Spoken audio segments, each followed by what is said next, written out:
What's going on, guys? Welcome back to Gotians Games and welcome back to another SAOIF video. And in today's video we are doing a skill showcase and we are showcasing Fairy Wink Leafa, which is a sword skill that became available on Leafa's birthday. This was the featured skill on that banner, and we're going to take a look at this one, go over everything about it, and just basically showcase the skill for you guys. So make sure you guys are hitting that like button, subscribing if you guys are new, and let's check out Fairy Wink Leafa. Not really check out, but like we're gonna look at the skill. All right.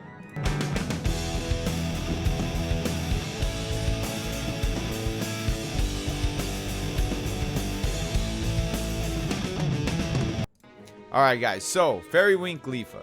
Taking a look at it, I only have it level 80 right now. I don't have it limit broken or anything like that.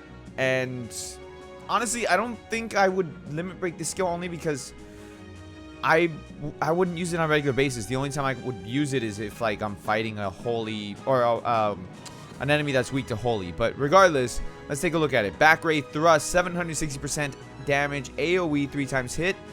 It gives you evasion. Now when this skill is maxed out, then it puts your evasion rate at 100% for 2 seconds, which is actually really nice. And it gives you a bonus. Critical rate increases according to number of hits. Now I've tried to get this to show. It doesn't really show because it works like Dark Swordsman Kirito, in the fact that Dark Swordsman Kirito is based on the number of hits as well, but it doesn't show your attack stat actually increasing. So I wish it did, because then it'd be a little bit more broken, I guess. You know, it'd be easier to judge you know, how much it's adding onto your stats. So we're gonna showcase this skill a little bit. Now the thing about this skill is there's no skill that, you know, can be added onto it that actually really benefits it, because there's some skills that you can give or pair with other skills that kind of gives that skill extra life, or you know, new life to it, I should say, where this skill doesn't. This skill is just like, it's kind of like a one and done type of skill by itself, which is not necessarily a bad thing because it's a good skill. It does very good damage, but it's one of those that it would have to be maxed out to benefit 100%, because not having the evasion rate at 100% hurts. And the other thing too is that there's other skills that are better. Like they do more. There's other skills that do more damage. Other skills that just have more to it. And the only reason why I'm using the Leafa skill there, you saw the evasion pop up right there too. The only reason why I'm using the Yuki skill, I should say, aim high Yuki, is just because I want to rack up the hits.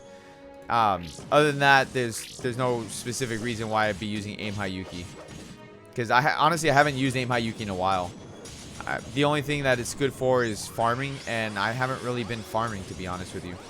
And not to mention, like, I have a lot of good farming skills as it is, so aim high Yuki just kind of like gets tossed to the wayside. But anyways, we're not talking about aim high Yuki, we're talking about the Leafa skill here.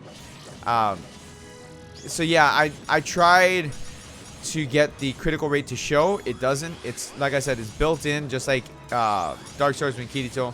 The higher your hit count is, the higher your crit rate is gonna be. Like I said, I wish I could show the actual crit rate, but it doesn't do it. It doesn't show it. It still stays at 5. Not like some other skills where it's percentage based. So because it actually shows a percentage, then it shows how much your crit rate goes up. Like for example, I did a showcase on my rapier build. If you guys haven't checked that out, go ahead and check that out. I'll go ahead and link it at the end of this video. But the rapier build actually shows your crit rate going up. And I think I got it to like 97%. This one, it doesn't. And I wish it did, because then I would know if it's really worth it or not to, you know, try to go for those crits. Because looking here, 41 hits, 43 hits, you would think that my crits would be going up. But it doesn't feel like it is, which it's weird.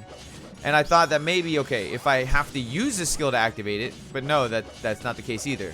As you can see here, like my crit rate's not really doing much of anything. So I'm not sure if it's really worth it, to be honest with you, because there's no way to judge how much your crit rate goes up. Because you can see here, like I'm barely critting. So yeah, I'm not entirely sure. And now we maxed it out because it maxes out at at 99 hits, as far as like the way that the counters go, and still like it's rarely getting crits. So I mean, again, it's not a bad ability. It's just there's better abilities, especially even for farming. Like, it gets you out of the way because of the evasion, but I don't know, there's just, you know, too many things that are just not that great about it. There's good things and there's bad things about the skill, but as far as skills go, like I said, there's skills that are just so much better than that skill is. And I'm not saying I regret going for it, but I don't see myself using it on a regular basis. It would have to be like case by case basis for me to use this skill. So with that, guys, I'll leave it to you. Let me know what you guys think of the skill itself down in the comment section below. As you can see here, like, I'm using a whole bunch of other different skills as well to kind of show the difference between them. And it's like I said, it does good for farming, it does good damage, but I feel like there's a lot of better skills than that one is. So anyways, like I said, let me know what you guys think down in the comment section below. Let's have a conversation as always. Make sure you're hitting that like button, subscribing if you guys are new. And I'll catch you all in the next video. Thank you so much for watching it. I do appreciate it. You guys have a great rest of your day.